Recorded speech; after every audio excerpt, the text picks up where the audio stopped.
Oh, would you raise your right hand, please? Yes. Do you solemnly swear or affirm under penalty of perjury that the statement you'll give will be the truth, the whole truth, and nothing but the truth? I do. State your name, please. Don Henry Forsee. Okay, and you're here under subpoena today, correct? That's correct, yes. And you are a patrolman with the Brookville Police Department, correct? Yes. Okay. And you are currently the person who's in charge of the evidence room, is that correct? That's correct, yes. Okay. And I'm going to show you a couple of things real quick. One, what I have provisionally marked as petitioners exhibit 4. Okay. You've seen that document before?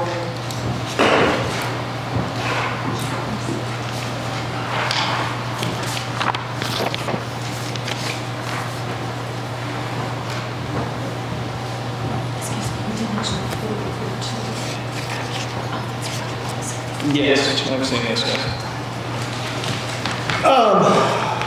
That's a disciplinary reprimand form, correct? Correct. You are the target of that, is that correct? Yes. And that is dated December 27th of 2021, is that correct? Yes. Okay. And that is a true and accurate copy of that reprimand that you received?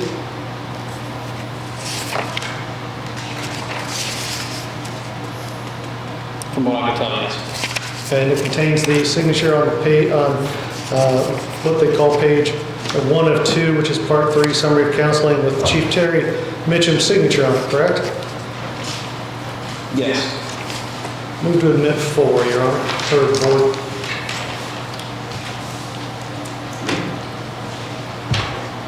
I move to admit that, okay. Now, in your role as evidence clerk, evidence custodian, when did you, I guess, you were given that role at some point, correct? That was your assignment? Yes. When was that? I'd say approximately a month and a half. Month and a half ago, 2 months ago. Okay, so end of October, roughly? Yeah, roughly. Did you, when you took over the evidence room, did you find a backlog of evidence that was sent to the state police, that not followed up on, or had not been sent to the state police? Yes, there was approximately 8 items that needed to be picked up. I'm going to show you what I've marked petitions exhibit 5. It's a email from the Indiana State Police Lab indicating the backlog of evidence that was present on November 2nd, 2012, which would be about the time you took over. Is that correct? I've never seen this email, but That's fine, but it alleges that there was Well, no... excuse me, I'm going to object if he can't identify this email, then how can he It's, talk about it? the rules of hearsay don't apply. So, did you find that the last records of evidence inquiry was on December 1st on or about December 1st of 2021? Would that be accurate? yes. Okay. And you said, and now, you said about 8, this says about 12. Would you characterize it as 8 to 12 cases that you needed to follow up on that were ready for the Brookville Police Department to pick up? Yes, I would say, yeah, roughly. Okay. So,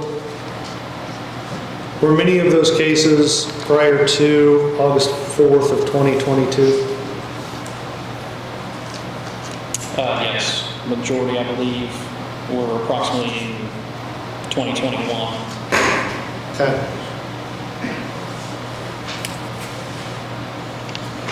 And those were cases that were open with the Brookville Police Department? To my knowledge, I believe so, yes.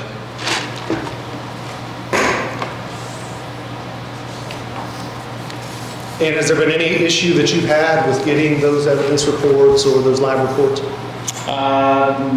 I mean, there was some administrative issues on getting passwords and such like that got resolved. But once you have the, oh, sorry, go ahead. Just being in contact with the state police and trying to get that stuff resolved. Yeah. And once you had the password to log in, you could pull all this evidence off, there was no problem getting it or following up with it? Correct, you can pull the results or the findings from what the state lab. Did your predecessor have those passwords? Yes, I believe so. Yeah. And I believe Lieutenant Geiser said he had those passwords before you too, is that correct? That's correct, yes. Okay. That's all I have.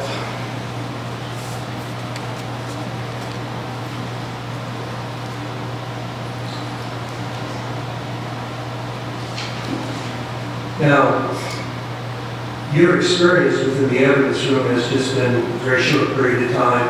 I think you said a month and a half up to this point. That's correct, yes.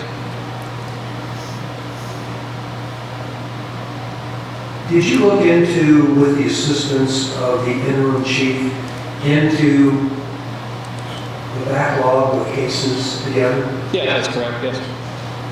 And isn't it true that you found out when you and the interim chief did this joint investigation into these cases that really only a few of the cases were still open? Well, without an issue from the court, I mean, you can look on a website to see what the current disposition of cases are, but without verification from the courts, I mean, we went by what was on the website at the time. But yes, we were able to discover which ones needed to go and which ones quit. And there were some that were no longer needed in terms of the evidence. According to the website. Some cases were pled and the evidence no longer needed. I can't attest to that. I was the one that went onto the website and looked at the cases. But you would agree that among the 12 cases you discovered alongside the assistant chief, the interim chief, that they were no longer, some were no longer needed. Yes, yeah, that's correct.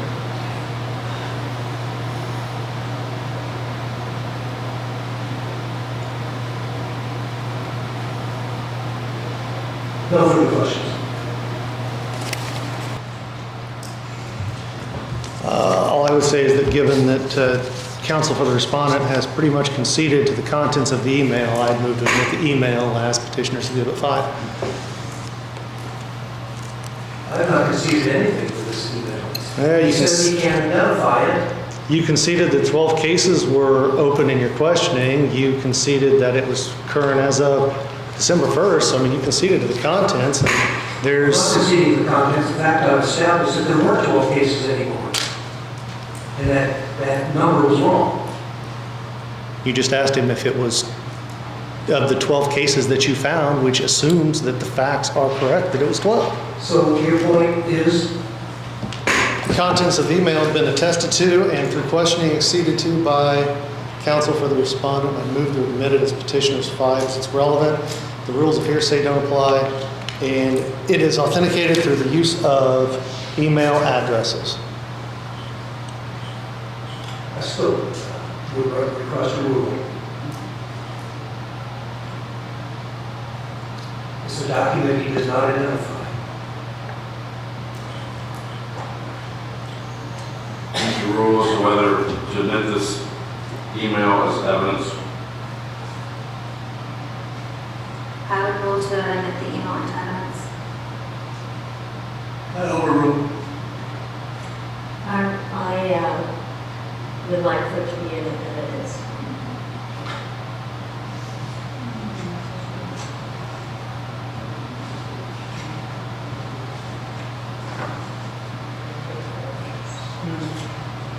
Shirley, would you like to admit it as evidence or not? This is evidence. That is wrong rule.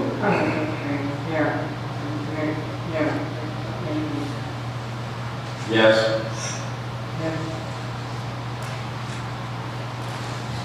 I ruled to admit it as evidence. Officer, did you see any emails directly to the Brookville Police Department in your new responsibility in charge of the evidence room? Such as, That would deal with a backlog of cases with respect to evidence?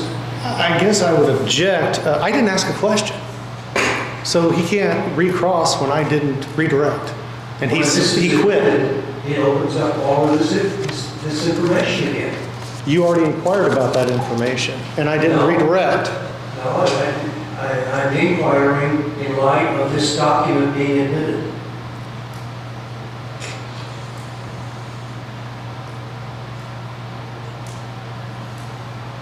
Need to rule if he's allowed to question the document. Brooke? So I sustain the ruling, You want to allow the question or not? allow the question or not. However, not to allow the question. I'll allow. I'll allow. Thank you. This particular exhibit, just admitted at the request of the prosecutor, is from Mr. Andrew to the prosecuting attorney's office with respect to evidence cases of the Brookville Police Department. My question to you is,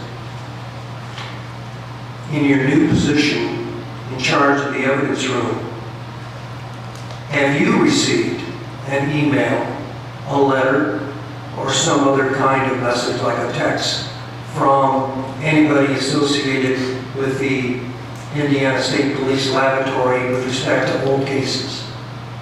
not to my recollection now. In your review of the evidence room of the Brookville Police Department, did you discover any letter or text message or email or some other written communication from the Indiana State Police Laboratory, again, concerning alleged problems with respect to the handling of evidence? Not to my recollection now. Thank you. I don't have anything else. You're released from your subpoena.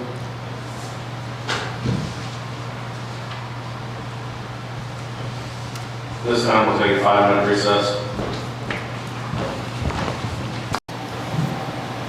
Excuse me, before going any farther, this is obviously something entirely within your purview and authority, but during the break I had received a report that people are text messaging and using their cell phones during the hearing process. And of course we do have separation of witnesses, and I don't know if there's any attempt to contact witnesses who are being separated or not, but I did want to bring that to your attention that individuals apparently are using their cell phones for communication purposes to the outside. Are you referring to us up here? In the audience gallery, I think I've even noticed the opposing counsel use some kind of device. I don't know what it is, but it looks like he might be using it for some kind of potential communication as well. Well, I can tell you exactly who I'm talking to. I talked to Grant Reeves about something. I made sure Don Forsee was outside and told him that he would, I would call him as soon as we're done with Curtis. So, because he's on duty and I didn't want him waiting here indefinitely. And that's it. And otherwise, I've been looking up a couple things on the internet, doing a little research. The main point I had was for the folks in the gallery. I guess my question would just be, is anybody in here communicating with any witness? Okay, I take their word for it. So I don't care. Just you do it like a regular courtroom. I would remind everyone that they're not had any contact with any of the witnesses. I'd call Terry Mitchum.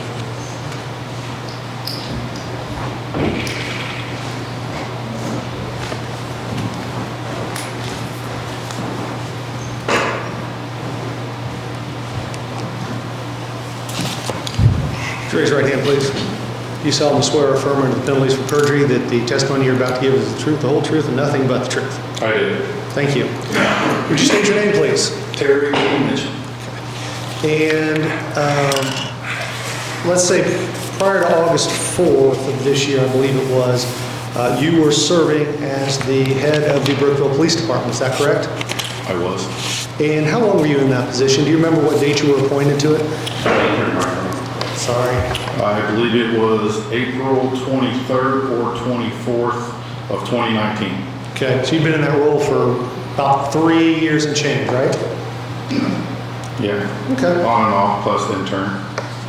Okay. So I would say closer running the department 5 years.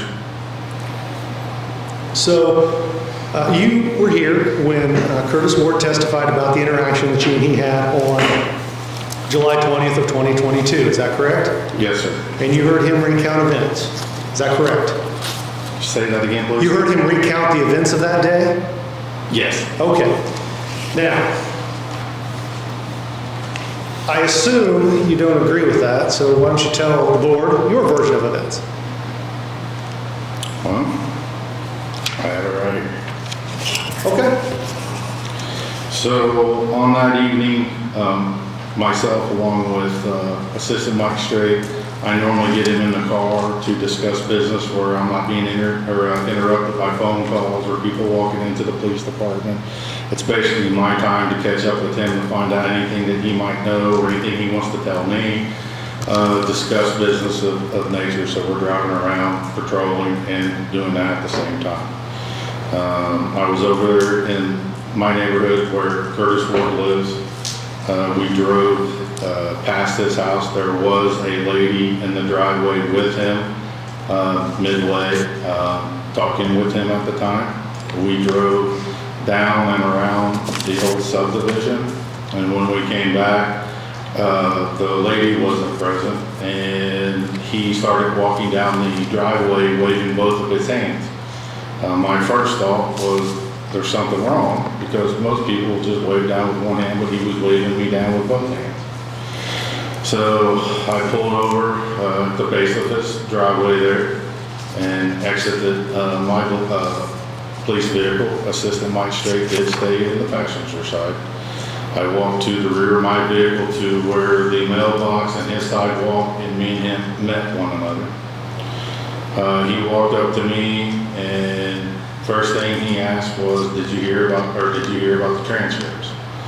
I said, yes. Second thing Curtis said to me right after that is, I'm going to suspend you with pay. My reply was, I don't agree with that. Curtis continued with a laugh and a chuckle and said, consider that a paid vacation. I said, I don't consider that a paid vacation. At that time, I said, if you want to open up Pandora's box, go ahead. I turned around, walked away, and got back in my car. That is the conversation, exact and detailed. Okay. So what did you mean by Pandora's box?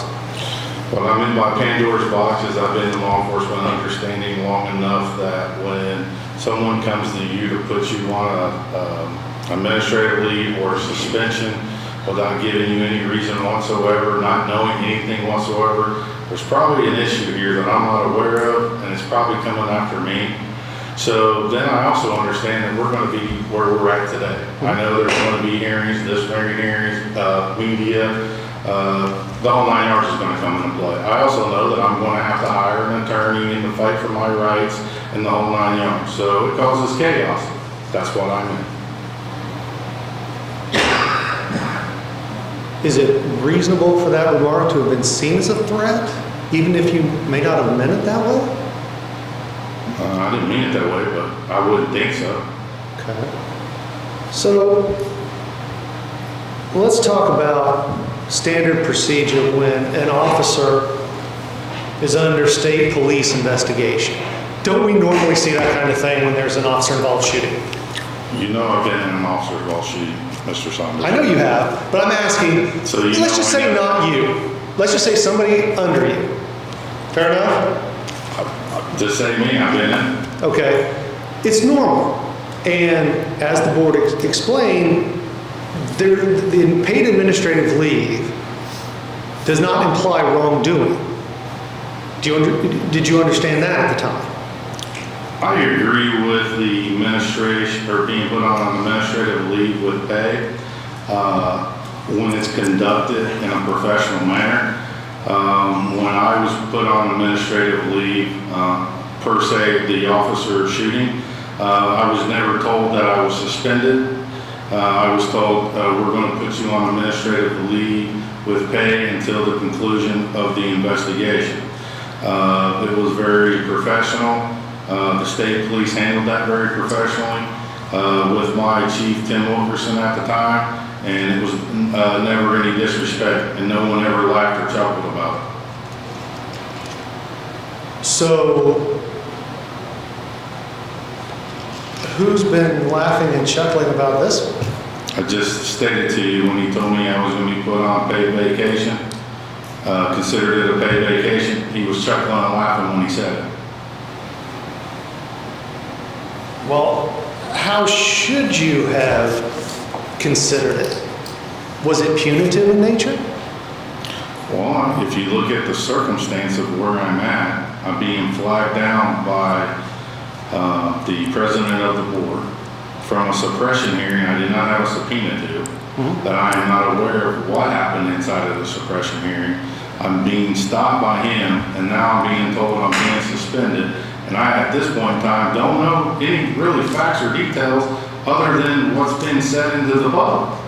So I think it's kind of weird that it makes me feel like the president of the board is making a statement, and he said him, he didn't say this board, he said he was going to put me on suspension, which I thought caught my ear, which was weird, because there's 4 other board members.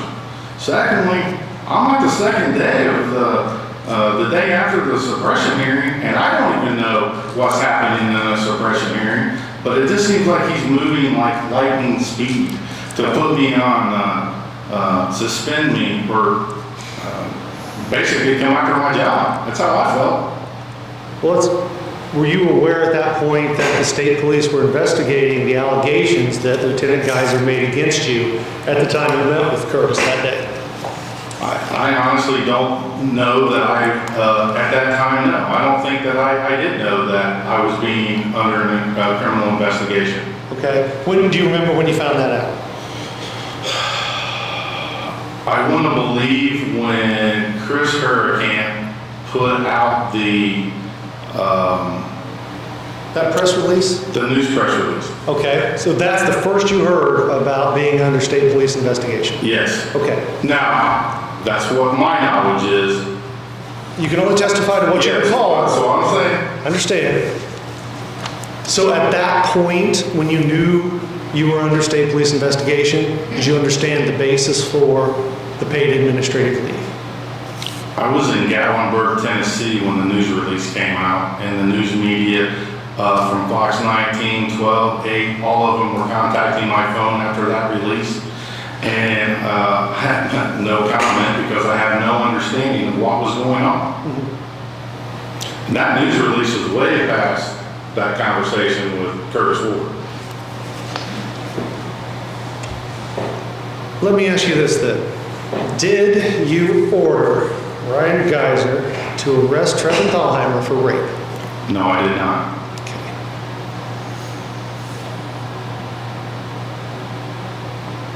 So you were made aware, though, that he made that allegation against you, correct, in court? I would object to that allegation of saying allegation. He was simply answering questions put to him by the defense attorneys and by the prosecutor, and to say that it was allegations against the chief is completely misplaced. Actually, it's not. He said the chief ordered me on 2 separate occasions, he testified, the chief ordered me to arrest Trevin Thalheimer for rape.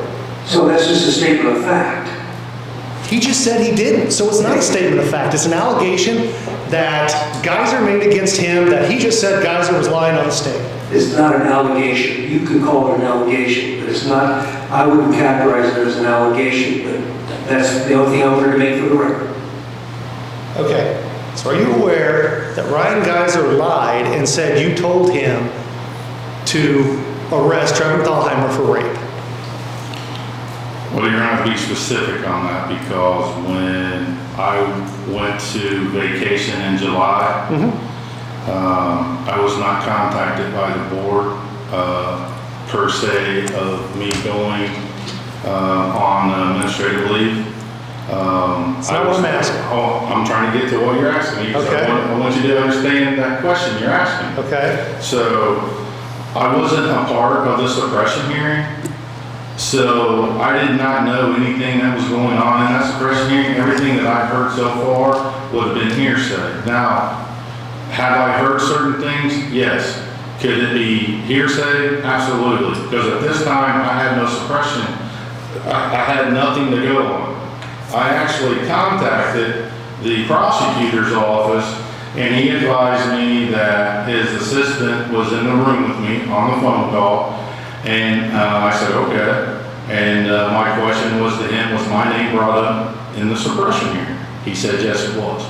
I said, could I get a copy of the transcripts? He said, you can contact the court or get a hold of the judge and see if he'll give you some. I said, okay. I contacted the court. They said that the transcripts would be anywhere between 3 to 6 weeks before I got them. So at that point in time, I've had no transcripts. Now I'm on vacation. News releases come out, and then when I come back, I'm put on administrative leave, and I've had no contact to the extent to understand anything that's going on in this suppression hearing. So I don't know to the extent what I'm going to be accusing guys of lying about. So I've been this long period of time, as you can tell, I've been on administrative leave for 6 months, which is kind of unheard of. So, yes, have I heard a lot of things since August 4th or July 19th till now? Yes, sir, I have. when you're not here, when you're on vacation, who's in charge of the Brookville Police Department? That would be the assistant chief. Mike Strait. Yes, sir. Have a pretty good relationship with him? I do. If something pops up, he can call you and you'll talk to him and say, hey, you know, this doesn't work for me, take care of it. Can you tell him to do that from Tennessee? I agree. Okay. So, when you became aware that you were under state police investigation, when you became aware that Officer Geiser had said you told him to do this, could you have called Mike Strait and said, we're going to suspend Geiser for lying on the stand? So there's no way that I could do that because when I found out about any of the facts whatsoever was during the Indiana State investigation, which I was questioned on everything that you're basically asking me about, to my knowledge, which I gave that in a video recorded. So based off of what I said, of what my knowledge was, I don't know the knowledge of what he was saying at the time. It was hearsay. So based off of that, I can't make a determination that he's a liar because I was put on administrative leave. So I can't contact Mike and say, hey, you need to put him on suspension for that. So no, once I was put on suspension, I'm not interfering in this investigation. Okay, so let me ask you this. Is there anything that you think you could have done that would have made Officer Geiser think you were ordering him to arrest Trevor Thalheim?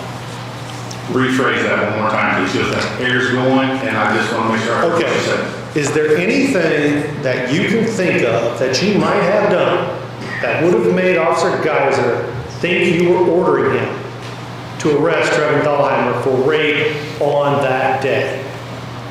The only thing I could think of would have been on the 28th when I came in the police department through the squad room. I was on the phone. I just got off the phone. I was going to meet someone either in the lobby or I had to get another phone. I was busy.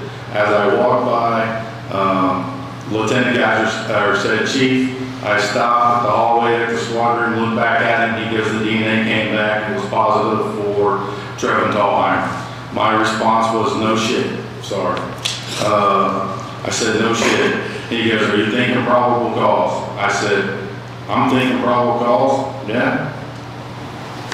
I turned around, I stopped, I said, make sure you get that information of the DNA report to Officer Forsee so he can update that and get it to the prosecutor as soon as possible. Only conversation I had. Okay, so let's talk about this for a minute.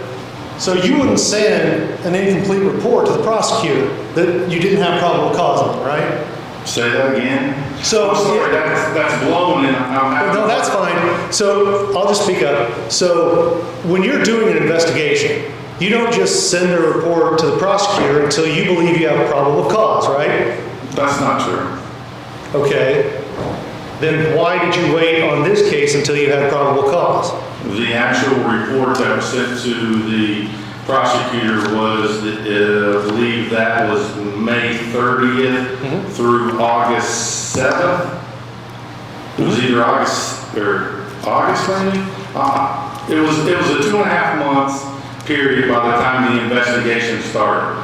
So Officer Forsee had gotten the initial complaint from the victim with a audio-video recording. He conducted interviews, went to the bar area, contacted the subject in question. He had the attorney contacted him back and advised him that he would be representing him.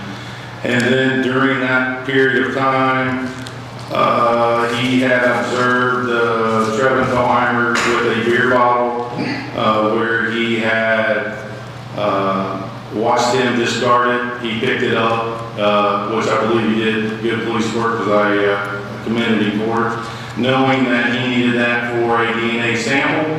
So he did, and he sent it to the lab. Now, he conducted that report, and he had sent it to the prosecutor. Okay. And you believe that at the point you got the DNA back, that your department had established probable cause to get a warrant, correct? I established that there was probable cause, yes, for the charge. Okay.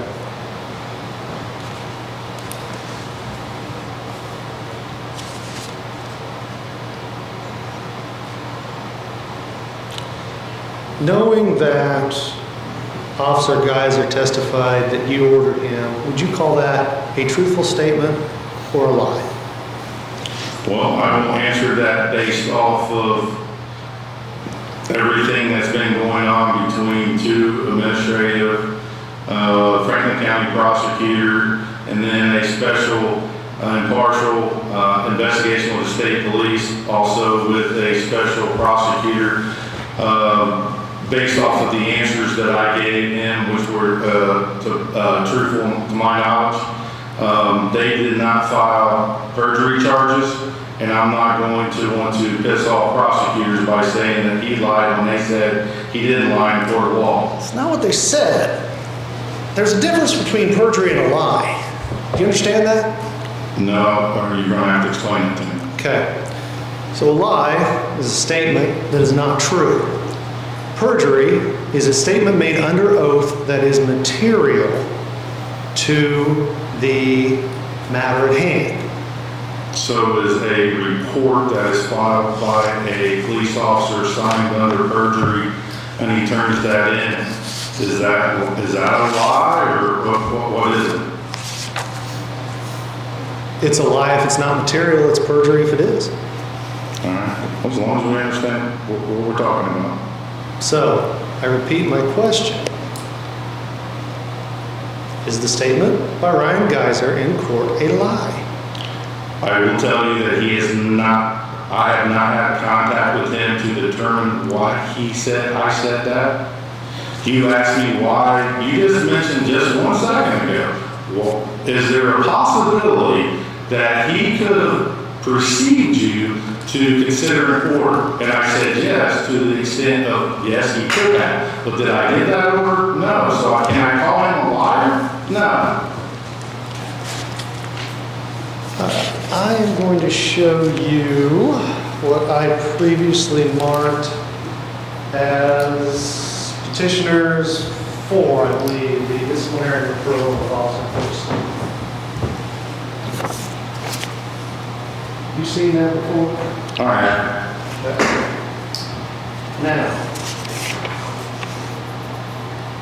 I'm also going to show you page 32, which is Article 12, Section 12.0, which is disciplinary powers of the chief.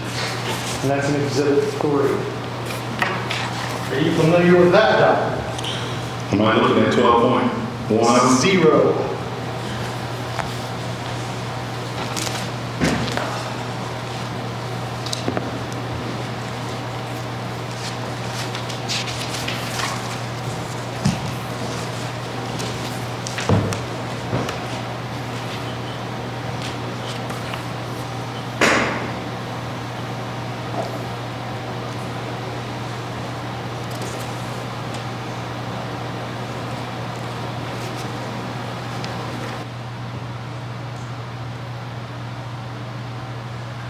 That is accurate. Okay. So, when did you send Exhibit 4, the disciplinary reprimand form, to the town board? Exhibit 4, yes, to the town board. Within 48 hours after I had written this report. Who did you send it to? I didn't send it to anybody. I hand-delivered it to Jeannie Gilman.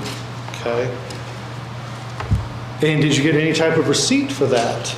We've never gotten a receipt ever, and I've been here for 23 years. So you're saying she's lost it? I'm not saying she's lost it. You ratified the decision on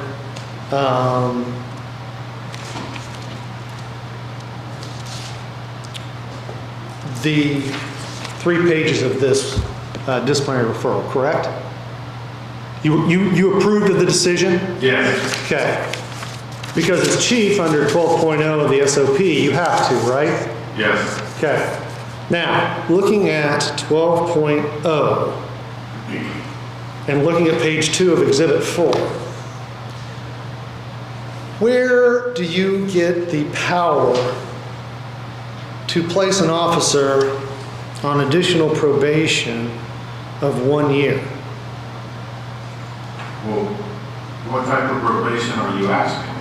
The kind that you put Patrolman Forsee shall be placed on an additional probationary period for 1 year. Yes. So you tell me what the probation was about, because I don't know on that standpoint from that paper, I don't know what the additional probationary period entailed. Sorry. Okay. It was probationary observation through me personally. Okay. So what are the ramifications or possible ramifications to his job status? During his observation, I would be able to observe his ability while he's conducting his job to see if I can help him in any way possible, to see him while he's working, his habits, considering that we've had so many issues and problems. I'm taking it upon myself to come out and observe him personally to try to help him in any way possible. That is not uncommon as a field training officer to observe an officer when they are getting ready to be out on their own.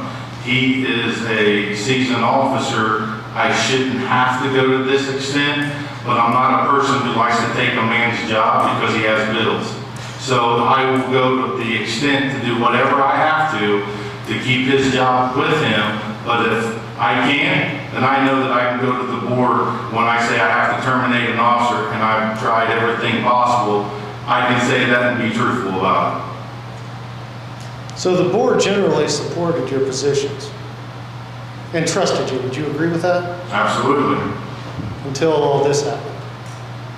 I have not spoken. I've been on administrative leave for half a year. I have no idea. So let's talk about something that I'm a little bit confused about. You said you had a bunch of problems with Forsee, that in your opinion, apparently he wasn't the greatest officer and needed a lot of... Never said he wasn't a great officer, sir. What would you say if you had to watch somebody constantly like a child, as you just testified?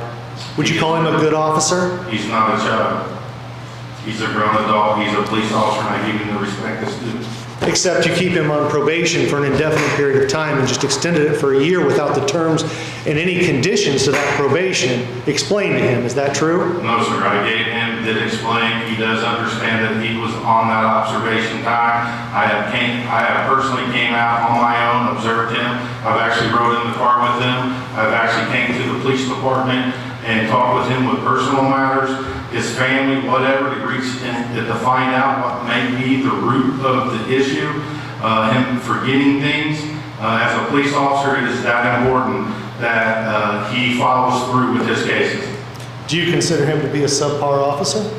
I see a good officer, Officer Forsee. He lacks confidence in himself. His ability is there, but he just needs to find his confidence. You're going to have to build his confidence to believe that he can follow through with charges, follow through with this, not question everything. It's just one of those things that he just doesn't have a confidence in himself. So if you have an officer like that, why would you put him in charge of a rape investigation? Why would I put him in charge of a rape investigation? It happened on his duty. It happened on his shift. He had taken the initial report, and I'm not going to pull that away from him, and I'm going to see what he does with that case. He's a law enforcement officer. He's been through the Indiana Law Enforcement Academy. He's been trained on every aspect that gives him the capability to perform his duties and solve that case. What kind of monitoring of that case did you do while he had it? When I found out of the rape case, I came in after the actual interview to take, and I personally observed the interview myself. I felt the interview was conducted professionally. I believe that the victim that was giving the statement was truthful based off of his body language and his demeanor, what I had saw. Asked Forsee his steps. He was moving forward to interviewing whoever that was at the bar. He was going to reach out to the victim or the suspect, and I said, keep me updated further. And he was on track to exactly what he should be doing. Okay. Now you had written him up for mishandling evidence at one point prior, hadn't you? I believe, yes. Okay. And you weren't concerned that he'd mishandle evidence in this case? No, I would not be concerned. You understand how key to a rape case the handling chain of custody with regard to evidence is, correct? Sir, if I thought that mishandling of evidence with that officer, I would be in front of the board saying, I can't use him anymore, I need to terminate him. Okay. If I get to that point, he wouldn't have a job. Okay.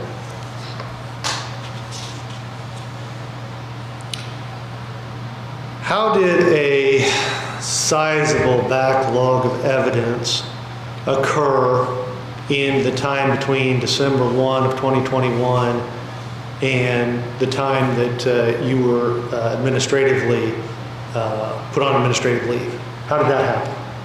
Can you define backlog for me? Because Well, apparently there was no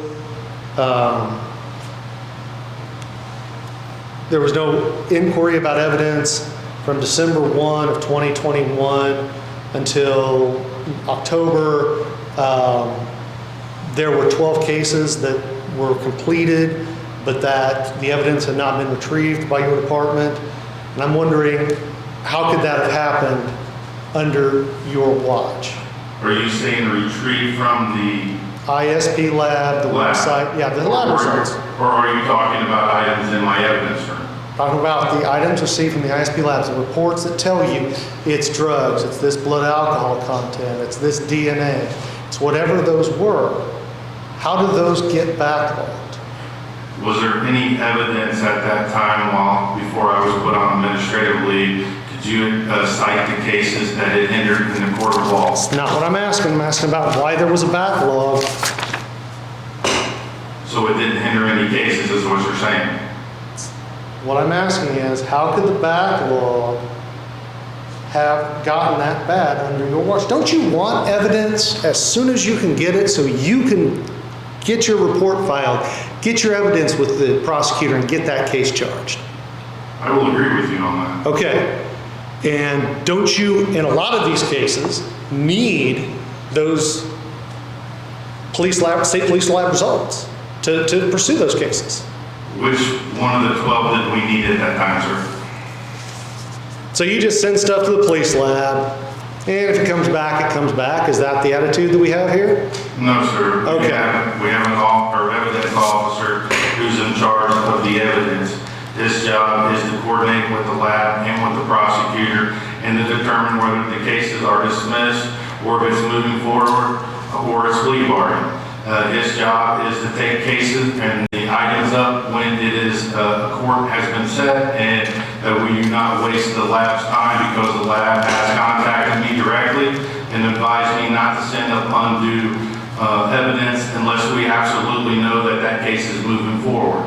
Now, with evidence being at the lab, the evidence officer's in charge of that. He also has a schedule. He works cases. He has court. He has things that's going on in his life, and that is his job to make sure that he picks those items up in a quick fashion and not hindering any court. So, no, there was not a backlog. There was nothing that hindered any court proceedings while I was the chief of police, and not one piece of evidence has never been to that court on time, because I would make sure that was made without question. So the courts didn't need any evidence between December 1st of 2021 and the time you were placed on administrative leave? Is that? Say that again? The courts didn't need any evidence between December 1st of 2021 and the date you were put on administrative leave in August of this year? 9 months, they didn't need any of that evidence that was just sitting there waiting to be retrieved, the report that was waiting to be filed. They didn't need that. Well, I'll ask you this, Mr. Saunders. When you see 10 or 12 or 14 cases, do you think that's a lot of cases? I'm just asking, is it a lot of cases? Or is it a normal amount of cases? Well, it's apparently the number of cases that your department sends to the police lab in 9 months. I'm trying to answer the question that you just asked me. I'm asking you, do you think 12 or 4 cases would be a lot? Yes. When it's all of them, yes. Okay, so from December 1st to when I was put on administrative leave, you're saying there was no evidence sent to the lab? No, I'm saying there was no evidentiary reports retrieved from the lab. Okay. It was sent. You said that the lab said, only send me important evidence that you must have. So we must assume that all of this evidence was important evidence that you needed for a case. And this represents 100% of the reports that the state police lab generated at your request for important evidence over the 9-month period. So I'm asking you, why is that? Why did you not see to it that that evidence was retrieved and filed with the appropriate case over those 9 months? What else were you doing?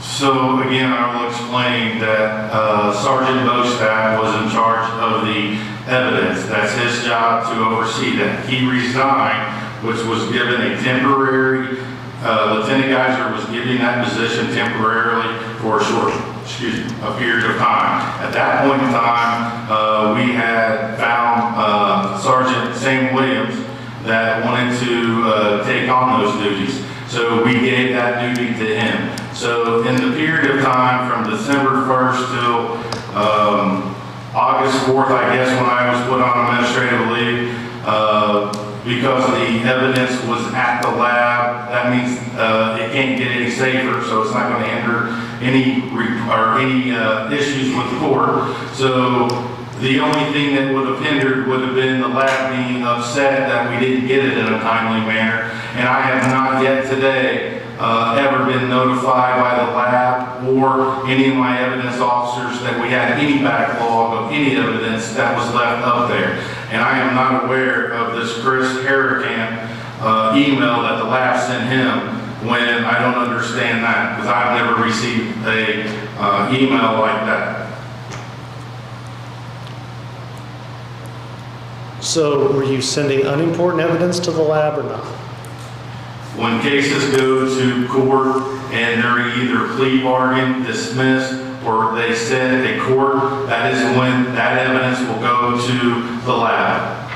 Not any sooner, unless we are developing probable cause, and then that would be sent. Okay.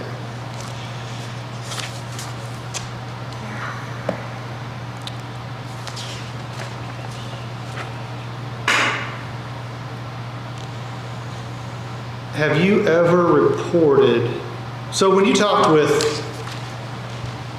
Tim Denby about your situation with Ryan Geiser, did you report to him that Geiser's testimony was not an accurate depiction of events as they occurred? He asked me his specific questions of my nature, of what my involvement was.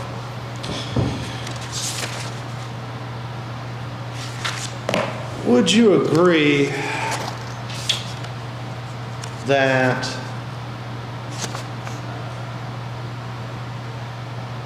Section 7.02A of the SOPs found on page 26 of Petitioner's Exhibit 3 says, whenever knowledge of any crime or incident requiring police action comes to the attention of any police employee, he or she shall immediately take appropriate action to ensure that such crime is investigated or such incident properly handled by the most expeditious and effective means. I have no idea what you just said, but just tell me which one it is and I'll read it myself. Page 26, 7.02A. Page 26. At the very top. 7. Okay, sure.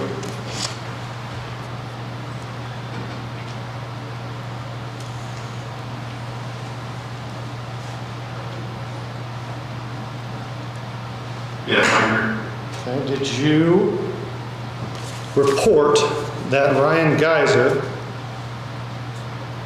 lied under oath to the appropriate authorities above you? Sir, I've said this to you before, and I don't think we're on the same page. I had no knowledge of what happened in that suppression hearing. And when I was questioned by the state detective, he questioned me in what I did. So, He asked me if I gave an order in one of his questions, and I answered it. Now, he didn't ask me if he was lying. He asked me a question, I answered it. He went on to another question. So I cannot answer you with what you're asking me. so you're saying that, okay. When did you become aware that testimony was given that you ordered the political arrest of Trevin Thalheimer? When did you become aware of that accusation being made against you? That would have been 4 weeks after the suppression hearing, maybe, or longer. I was the under impression based off of the only information that I really received was when Chris put out his news release. Okay, so he put out a news release that pretty much said this was a political arrest, and this is the responsibility of the Brookville Police Department, and you and Ryan Geiser are under criminal investigation. You had no idea why. Is that your testimony? I had no idea why I was put on a criminal investigation. Prosecutor never contacted me. I was never subpoenaed. And this board not one time questioned me or asked me anything. I was put on administrative leave without any reasons why I was put on administrative leave. That was the most horrific thing I have ever went through in my entire life. By being accused of the people that I serve in this community, to be thrown through the mud, being told that I was going to be criminally trespassed, told me that I couldn't even come to my own meetings and defend myself. My own attorney shows up and was disrespected, that he wasn't even allowed to defend me. Sir, I had no idea that I was under an investigation for any reason other than when the state police said a political motivated hit. I said, what is that in reality? Because I did not even know. So did you hire your attorney, your criminal attorney before or after you spoke with the state police? I hired my attorney immediately based off of what just transpired, of that not knowing what I'm being administratively, not being in a subpoena. A prosecutor tells me that my name was brought up. Chris comes, or is getting to the point where rumors are being spread. Yeah, I'm getting an attorney, sir. I can smell the writing on the wall. But you got a criminal attorney, didn't you? Any attorney. No, you got a criminal attorney. An attorney who only does criminal defense work. I got an attorney that was a 10-year prosecutor that could answer questions, that if this prosecutor brought something up, I needed someone that was in that position to be able to defend me properly. From accusations, you had no idea what they were. Absolutely not. Okay.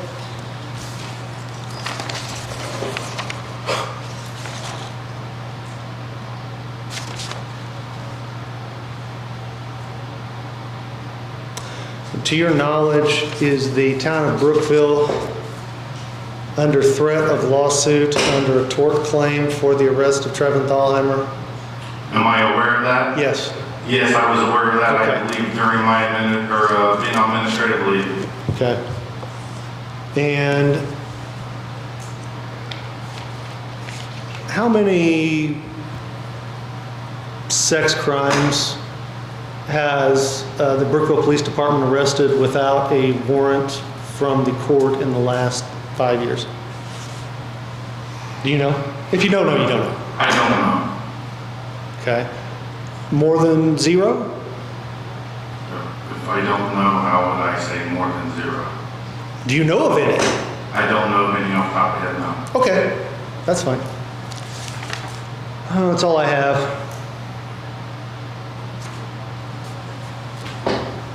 I have no questions. I have no further witnesses. I would ask that the board take judicial notice of the proceedings against Ryan Geiser that occurred on December 20th of 2022. I'm going to make an extensive objection to this motion. He is trying to introduce evidence from another hearing that was conducted by a different public safety board involving different witnesses and claims and counts. Furthermore, neither the prosecutor or I subpoenaed the chief to appear as a witness. He was not being accused of anything in that particular disciplinary hearing, which was for Ryan Geiser, not for the chief. This hearing is for the chief because there are different board members, public safety board members between the two, and that he was not subpoenaed to be there by anybody. He was therefore not a witness. It's irrelevant then, in my opinion, with respect to this case at the very least. But since he was not subpoenaed, he was not a party to that particular disciplinary hearing, he did not have a right to represent his interest on cross-examination for any of the witnesses who testified in that other public safety board hearing, and it would be highly prejudicial. He is trying to make the prosecutor have his testimony become part of this case. He probably has had difficulty in trying to get the prosecuting attorney to be a witness in this particular case, and he's trying to backdoor it by referring to the evidence in the other unconnected, separately managed and administered disciplinary hearing. It's a violation of his fundamental fairness rights. It's a violation of 36834. He does not have the opportunity to cross-examine, for example, the prosecuting attorney, who is not, at least so far, been stated to be a witness in this case. If he's not going to be a witness in this case, he can't be allowed to use the prosecutor's testimony when he did not have an opportunity to cross-examine him. in this other unconnected disciplinary hearing. And furthermore, I would make this point.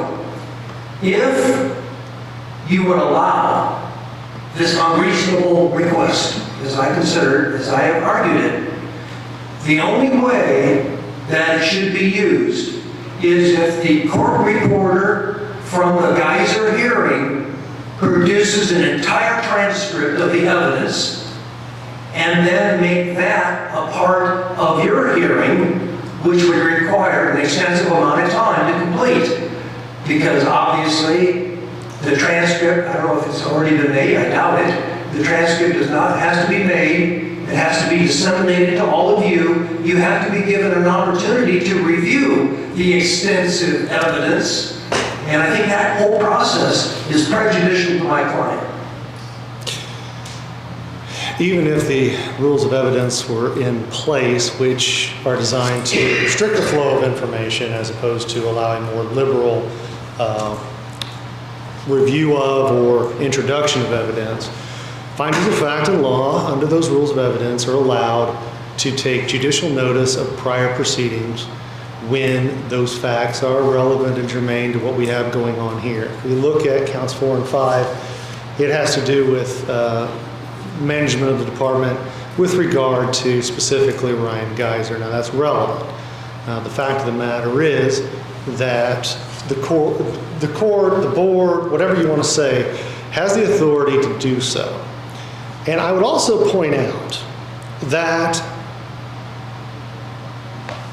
prejudicial testimony and the conduct in these hearings where an attorney will put a client on the stand to say the chief ordered me to do something and then put the chief on there to say, no, I didn't.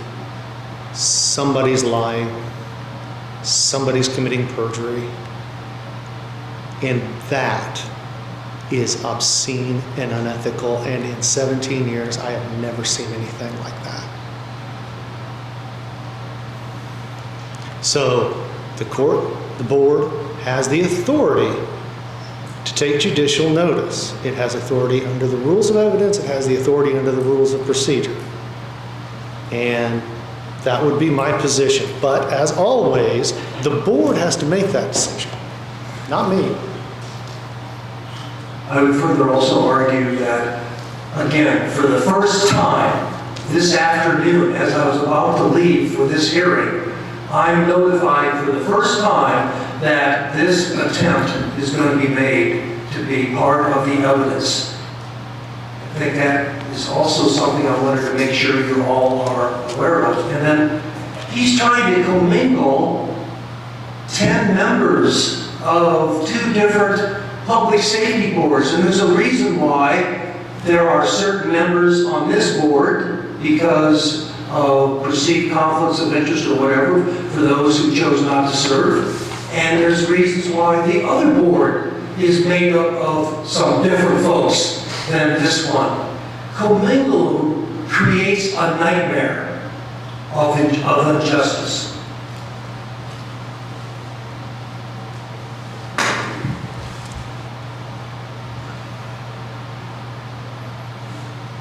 I will state that Mr. Moore was in the crowd for the entire proceedings of the prior hearing, correct? Yes. You were a witness to everything that was I heard everything on that hearing. So commingling the board is, he was not acting as passive. He was in the crowd and heard everything that was done.